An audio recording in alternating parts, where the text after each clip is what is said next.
A beloved young woman's life is tragically cut short, leaving behind a bewildered community and a chilling mystery that continues to haunt investigators. Our story begins in the picturesque suburb of Cypress, California, a town where lawns are manicured, and life often feels idyllic.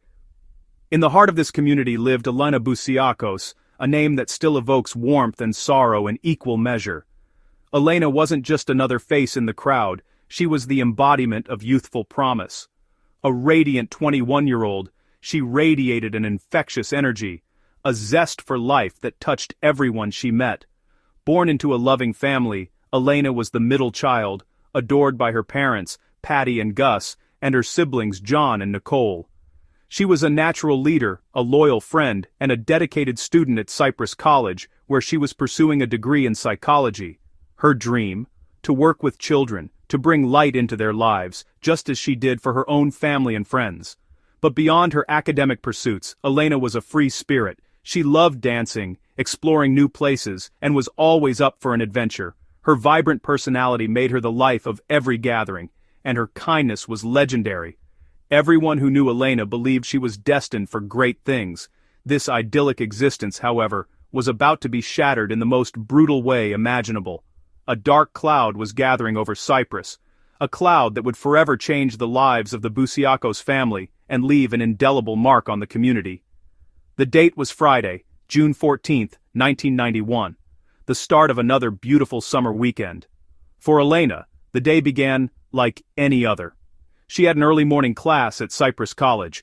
Her parents, Gus and Patty, had already left for work at their family's popular restaurant, Gus's Family Kitchen, in Garden Grove. Her brother John was off to work and her sister Nicole was also at school. The house was quiet, save for Elaina getting ready. After her class, Elaina returned home around 10:30 a.m. Her plan for the day was simple: a quick shower, then head to her part-time job as a receptionist at a hair salon in nearby Los Alamitos, a seemingly routine Friday, filled with the mundane tasks of daily life. There was nothing, absolutely nothing to suggest that this day would deviate from the norm, let alone end in tragedy. The sun shone brightly, birds sang, and the rhythm of suburban life continued uninterrupted.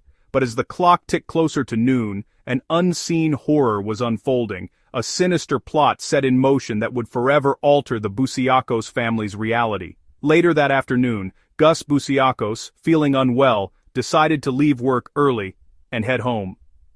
He arrived back at their residence on Moody Street around 1:30 p.m. The house was quiet, which wasn't unusual as everyone was typically out. But as he walked through the front door, a chilling sense of unease began to creep over him. Something felt wrong.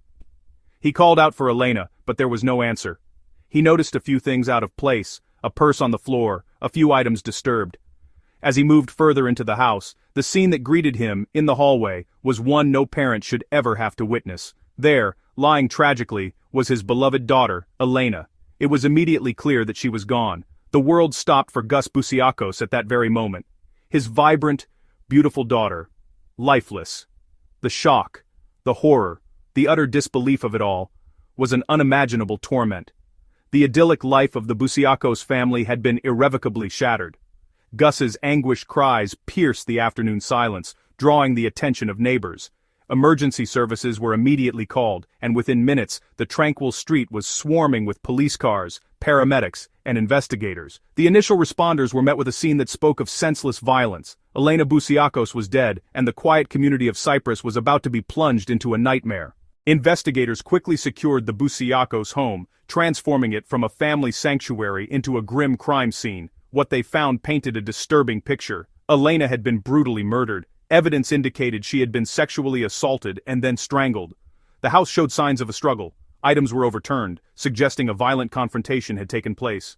There were no immediate signs of forced entry, leading investigators to initially consider the possibility that Elaina knew her attacker, or, perhaps, the attacker had gained entry through an unlocked door or window. The lack of a clear point of entry was a puzzling detail, adding another layer of complexity to an already horrifying situation. The meticulous work of forensic teams began. Every surface was examined, every potential piece of evidence carefully collected and documented. Fingerprints were lifted, DNA samples taken, and the layout of the scene painstakingly mapped. The hope was that within this tragic tableau, a clue, a single thread, would emerge to lead them to Elena's killer. The sheer brutality of the crime sent shockwaves through the normally peaceful community, leaving residents fearful and demanding answers. As news of Elena's murder spread, a wave of shock and grief engulfed Cyprus. How could something so horrific happen in their quiet town?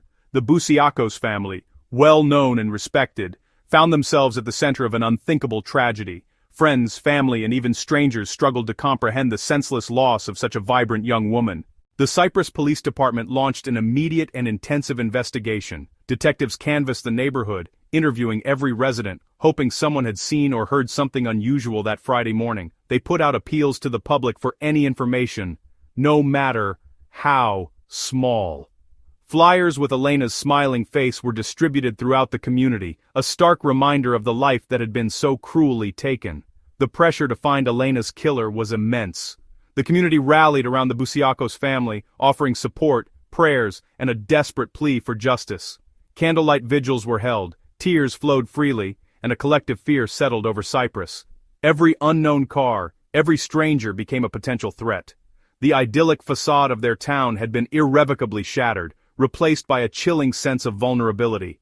The official autopsy confirmed the brutality of Elena's death. She had died from strangulation, and forensic evidence confirmed she had been sexually assaulted. The medical examiner's report provided crucial details for investigators, helping them piece together a timeline and understand the nature of the attack. With these findings, detectives began to follow up on the first few leads. They focused on individuals who knew Elaina, including boyfriends, ex-boyfriends, and acquaintances. They explored the possibility of a targeted attack, or if this was a random act of violence. The absence of forced entry remained a significant puzzle piece. Was it someone Elaina knew and trusted, or had the attacker simply found an opportune moment to enter a seemingly secure home? Witness statements from neighbors were meticulously reviewed. Had anyone seen a suspicious vehicle in the area, a stranger walking by? Any detail, no matter how seemingly insignificant, could be the key to unlocking this mystery. The initial leads, however, proved frustratingly inconclusive, leading investigators down various paths that ultimately led to dead ends, further intensifying the sense of urgency to find the killer. Naturally, as with many murder investigations, the focus often turns to those closest to the victim. Elaina had recently broken up with a long-term boyfriend.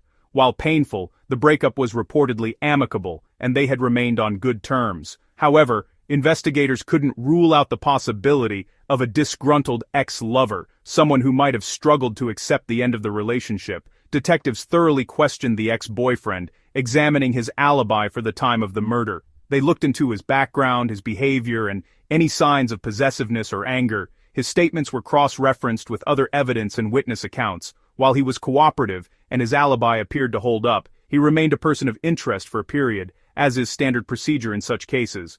The emotional turmoil of being considered a suspect, even briefly, was an added burden for him, as he too grieved Elena's loss.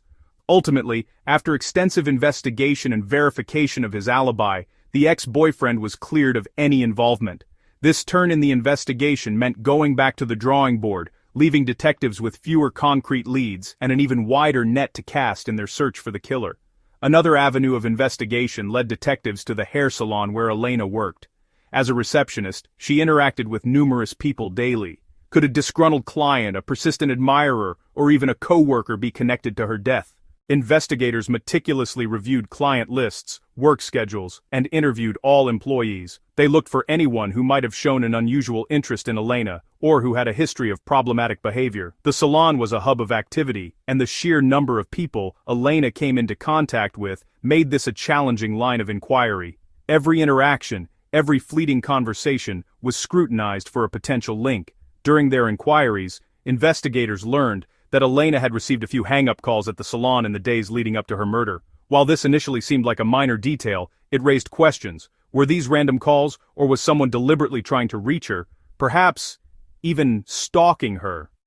This seemingly small detail became a point of interest, leading detectives to wonder if a persistent, unknown individual had been observing Elena's movements. The hang-up calls at the salon quickly took on greater significance when investigators discovered a similar pattern on Elena's home phone records. In the days before her murder, there were several calls made to her residence where no one spoke. or the caller immediately hung up. This suggested a deliberate attempt to monitor her activity or perhaps intimidate her. This detail, combined with the DNA evidence collected at the crime scene, became a crucial focal point. Semen samples were recovered, providing a direct link to the perpetrator. This was a significant breakthrough, offering the potential for a definitive identification once a suspect's DNA could be obtained. In the early 1990s, DNA technology was still emerging, but its potential to solve crimes was revolutionary. Detectives now had a clearer profile of their killer, at least biologically. They knew he was male, and they had his genetic fingerprint. The challenge, however, was finding a match in a world before widespread DNA databases. They began a laborious process of collecting DNA samples from individuals who were considered persons of interest, a process that would require patience and a careful legal approach. Armed with DNA evidence and the unsettling information about the hang-up calls, investigators began to meticulously narrow down their suspect pool. They looked at everyone who had a reason to be in the area, anyone who had interacted with Elaina, and anyone who exhibited suspicious behavior. This included acquaintances, delivery drivers, repairmen, and even former employees of the Boussiacos family business. The process was painstaking. Each potential suspect's alibi was scrutinized, their background checked, and where legally permissible, DNA samples were sought. As technology advanced, the potential for a match grew, but so did the frustration as lead after lead failed to produce a conclusive link to the crime scene DNA. The suspect pool, while initially focused on those closest to Elaina, inevitably widened as more time passed without an arrest. The possibility of a random attacker, someone who had targeted Elaina without prior connection, became a more pressing consideration. This scenario, while terrifying, was not uncommon in unsolved cases. The killer was a ghost, leaving behind a trail of grief and a challenging mystery. Years turned into decades. The initial intensity of the investigation gradually gave way to the harsh reality of an unsolved murder. Elaina Boussiacos' case became a cold case, a file that, while never closed, was no longer actively investigated on a daily basis. The original detectives moved on, retired, or were assigned to new cases. For the Boussiacos family, however, the pain remained raw, the hope for justice flickering but never extinguishing. They continued to advocate for Elaina, keeping her memory alive and relentlessly pushing authorities for answers. Every anniversary of her death was a painful reminder of what they had lost, and every news report of a cold case solved reignited their hope that Elena's killer would eventually be brought to justice. The evidence, including the crucial DNA, was carefully preserved, a testament to the belief that one day, technology or a new lead would provide the missing piece. The case sat, waiting, a silent monument to a life tragically cut short and a family forever marked by unanswered questions. In the 2000s and 2010s, forensic science underwent revolutionary advancements, particularly in the field of DNA analysis. Techniques that were once considered cutting-edge became standard, and new methods emerged that could extract genetic information from even the most minute or degraded samples.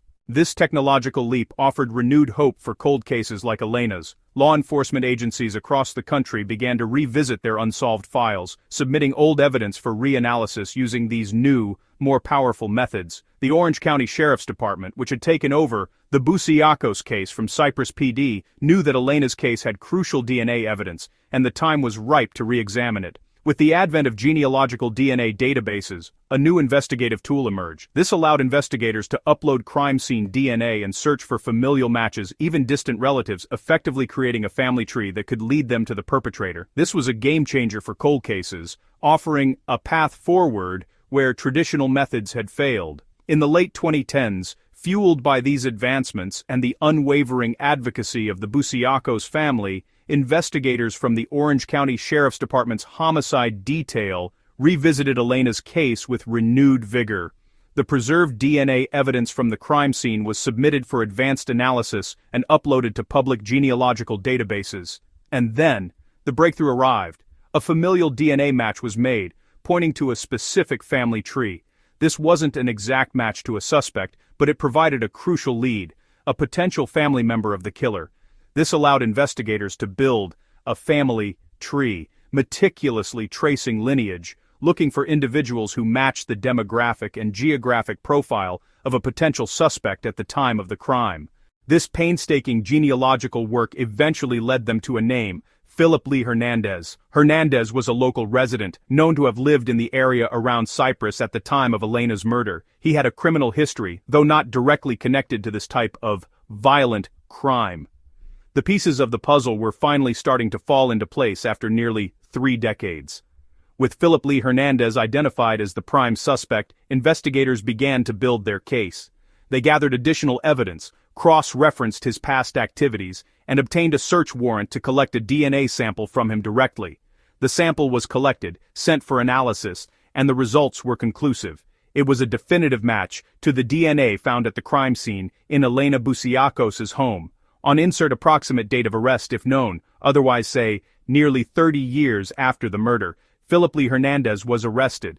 Confronted with the overwhelming DNA evidence, and after extensive questioning, Hernandez eventually confessed to the murder of Elaina Boussiacos.